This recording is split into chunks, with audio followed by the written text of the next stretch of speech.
Hi, everybody. It is 4 p.m. on our New Year's Eve. I'm News 8 Chief Meteorologist Eric Snodel with a special New Year's Eve afternoon edition of Weather First Plus. And we're not just doing it we're also doing it because, well, we have weather that is ongoing here and a fair amount of weather that we are contending with right now. Some locally heavy snow pushing its way across the area. I have the feeling this is going to end up being an evening that is probably not going to be a lot of fun for a lot of you that are going to be traveling and hitting the roadways, and I know there's going to be many of you. And we stress this a lot here, too. I know I feel like a dad saying these. A lot of this is common sense, but we all know what a lot of folks are going to like to do here tonight. They're going to indulge and have a good time as we ring in the new year. You have got to be smart tonight if you're getting into a vehicle. This is going to be one of those nights where I think roads are going to be snow-covered. They are going to be icy. And if you're not in a perfectly fresh state of mind, we'll just put it that way, you're going to have issues perhaps that get magnified. And that will not just affect you, it will affect everybody else on the roadways here too. So this is why I do think this is going to be an evening where, you know, we talk 2, 3, 4 inches of snowfall. This is Western New York. It's also in the middle of winter here. It's certainly not a snowstorm. It's not something that's particularly uncommon. But given what tonight is going to be and that poor timing of that, I do think this is going to be a talking point that unfortunately may result in some accident issues here later on tonight. So let's start off with the radar situation. And we're going to bounce around with this back and forth because the radar's great, obviously. It's showcasing where our bands of snow are, but live cameras that we can take you across here through the area are going to be equally, if not even more valuable, actually showing you what this looks like and where some of the heaviest snow is falling, what it's doing on roads. You actually get some eyes on this. So you could see the heaviest band of snow at this moment, and it's fairly widespread. This is lake effect, by the way, but it's lake effect with a few added kicks. So we've got an Arctic front that is approaching from the west here. That's providing some synoptic lift. That just means it's helping that air to rise. That will fuel, number one, some of the lake effect bands, but it's also providing its own snow even outside of the lake effect. And then number two, because we've got some stronger winds aloft here, it's taking some of these bands of lake effect and flaying them out a little bit. So we get this when there's a lot of wind shear or strong winds aloft. Instead of a narrow, concise band, it may not be as heavy with distance away from the lake, but it's sharing the wealth. It's spreading the wealth of some of that snowfall across a wider expanse of real estate. Rough conditions right now in Buffalo, especially on the south side. I would actually say I think some of the worst conditions are probably right around Orchard Park toward the Hamburg area. Heavy snow then continues here across I-90 as you start approaching Erie, Pennsylvania. And then we got our own issues along the thruway. As you go east of Buffalo, it is snowing heavily right now from Batavia toward Leroy, and we're getting some of the more moderate bursts of snowfall into even the Rochester metro area right now. And keep in mind, even though it looks like that snow abruptly shuts down on the east side of Rochester, that is almost certainly not the case. That's going to be the byproduct of the radar just it's so far away, it's not going to be able to sample some of that over there, literally overshooting the tops out of that. So let's show you some of the travel conditions here. This is going to be in the Victor area. So this camera is about as far east as some of this snow is going to end up getting, which means it's going to be a lot lighter. That's really not that bad. You have some light snow, visibility still a few miles. You know, travel-wise, you're going to be just fine with that. With each progressive stop westward, though, that we end up going, you're going to see visibility dropping, snow becomes a little bit heavier, and then you've got more and more accumulation on roads. That's the view at exit 46 in Henrietta, which, again, right now is just fine. Wet roadways, no big problems. We start to see the streaks of snow-covered roads, though. This is exit 47 near the Leroy area. Traffic's still moving along okay, but whenever you start seeing those tire tracks in there, chances are those folks aren't doing 70 miles per hour, and they're definitely not doing that here, noticeably slower. And you start to see some thicker snow beginning to work its way on in. That is exit 48 in Batavia. We'll keep on going down the line. This is going to be near the Pembroke area, and already you could see we've had somebody that has slid off. It's either, I think that should be the off-ramp there. At 48A in the Pembroke area, and it looks like who's ever off there, they need a tow to get back on in. So understand the way a lot of this works, they do a great job at taking care of the thruway, the main road, But the on-ramps, the off-ramps, a lot of the secondary roadways here are going to be your more problematic areas, bridges and overpasses too, that are ventilated from the cold both above and below. Another note I want to bring up here. It's starting to get dark outside. Everybody's below freezing right now. But even when it's below freezing, the fact that you've got daylight, some of that relative warmth will still bleed into the roadways and it will make life more manageable. As soon as the sun goes down, it doesn't even really matter if the temperature drops or not. Losing that solar radiation, you're going to end up where snowfall is beginning to accumulate on roads much more effectively. And we tend to see roadways becoming much more snow covered. This is Route 400 at the Transit Road exit, so we're getting closer toward the Buffalo area. And, obviously you could see the snow here is coming down noticeably heavier. We do have some cameras around the Orchard Park area here. This is going to be around Route 219, which that camera does not appear to be working. That's the view from 219 at Southwestern Boulevard. And yeah, you could see how a lot of those roads there are certainly snow covered. And we can basically do this all afternoon long. That's the view near Big Tree Road along Route 5. You get the overall gist out of this. Yeah, that's not a fun one. That's into Hamburg right now, exit 57 off of the thruway. So absolutely, that's some slow travel. And I stress, if you start seeing the thruway becoming snow covered, you can only imagine what the rest of these roads are going to start looking like. Obviously, much of the focus and attention as you start to divvy up the effort in crews that are out there, either plowing or salting or what have you, they're going to focus on most of the major thoroughfares. What I want to do with radar here, I love the color table, but this is one of those afternoons and evenings where we know this is all snow. There's no ambiguity there. So I want to take off the precip type, and we're just going to go to straight reflectivity. I do this because you can see more of the definition and some of the texture of the banding of some of these individual bursts of heavier snow.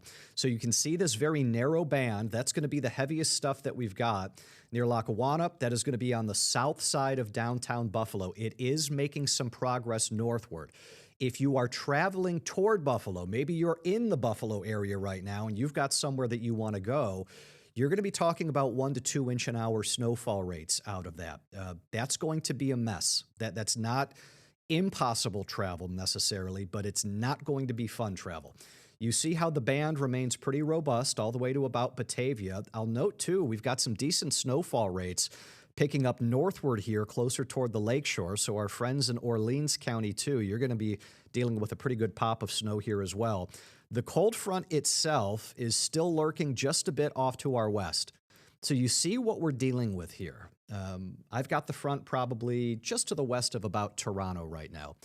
As that front continues to approach, the general synoptic lift with that is going to keep the overall vibe of what we've got going between now and probably 10 or 11 o'clock. By 10 or 11 o'clock, that's when I think the final push, the final front, will finally make its way on through. I get the feeling that at times here, the National Weather Service might be considering issuing some snow squall warnings here. And that would certainly not be an unwise decision. Those snow squall warnings, remember, are to be treated like severe thunderstorm warnings. They're short-lived bursts of severe and intense snowfall with dramatically reduced visibility, dangerous road conditions. It's basically a heads up of you don't want to be out and driving through this. And a lot of times it's more impact-based too. And again, on New Year's Eve, the impact out of this is going to be magnified. So I think between now and 10 and 11, most everybody, including the Rochester area, expect it to be snowing. Should be snowing pretty consistently throughout.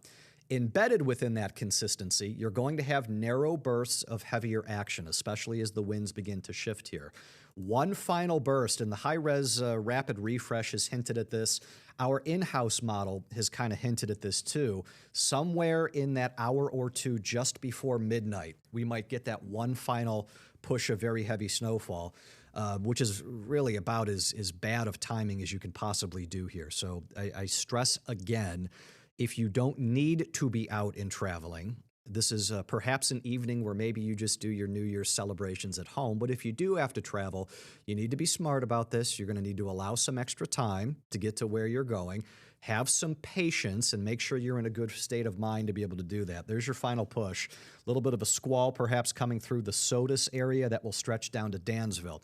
The air behind this appears to be pretty darn dry for a time.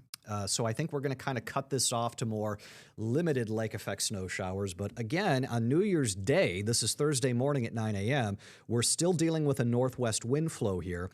So there will be some continued bursts of snowfall, and that will probably favor areas north and especially east of Rochester, where some additional accumulating lake effect snow appears to be a good bet. Winds then start to shift again more westerly late in the day on Thursday. Oswego is going to get hammered out of this. They could pick up another good foot of snow as that band flutters around there, very close to the immediate lakeshore. But a lot of our higher resolution guidance here through early Friday keeps that impressive band of snowfall just offshore. But it's going to be very close. So if you live in Wayne County along the lake from Ontario to Williamson, to Sodus, to the Chimney Bluffs, so the Wolcott area, you're going to be watching this. You could be brushed and scraped by some of that snow. And that will still continue to go even into our Friday, maybe making a bit more southward progress later on in the day on Friday that could get more of our friends along that 104 corridor into Wayne County more involved with this. Forecast model, snowfall moving forward from here. So this is the in-house model run. I can show you a different model with different numbers. This is overall a pretty good bridge to give you a general idea of what we're talking about here. For a lot of the area, I think we're looking at a general 2 to 4 inches of snow from Rochester points westward, farther off to the east, maybe a little bit less than that. And then you're seeing your usual prime suspects here for the additional lake effects. Chautauqua Ridge, you're going to have spots picking up over a foot.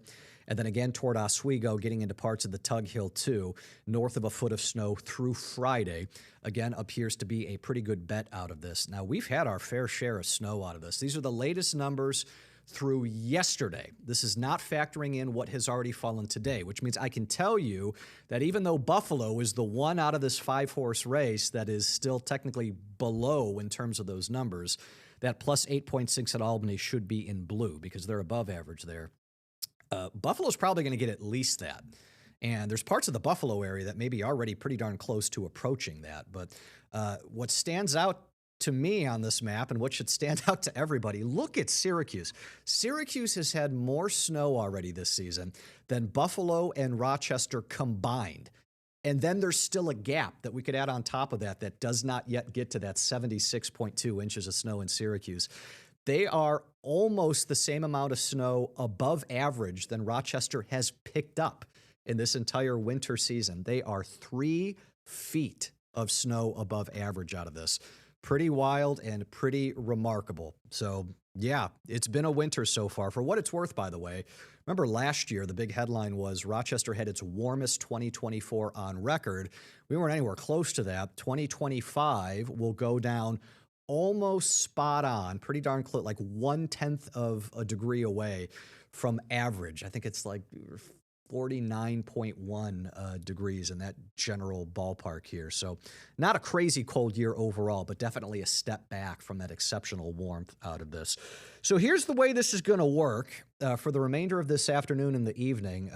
With it being New Year's Eve, we've obviously got a lot of programming here that deviates from the norm. So there's no 4 o'clock. That's part of why we are here right now.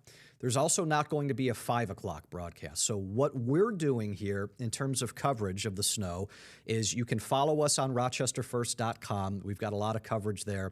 And then you can also follow us on social media. I've got a lot of content going out on Facebook especially, but also on X. Just kind of, we're talking road conditions out of this. We're going to post some snapshots of what travel is looking like. If we do end up with snow squall warnings, I think we're going to perhaps jump back on here periodically and just kind of alert you with those. But it's not going to change the mechanics of how tonight is going to end up being, and that's just be smart. Take it slow. If you don't need to be out there, don't be out there. If you do, make good decisions tonight. We don't want to be reporting on some of those bad decisions. That would make me happy to not have to do that here with our broadcast later this evening. That's another thing. We don't have an 11 o'clock newscast tonight. We will be back on TV at 6 p.m., and then we have a special 10 p.m. broadcast here, so be on the lookout for that. In the short term, we'll keep you posted on social media. Have a happy and safe New Year's Eve, everybody.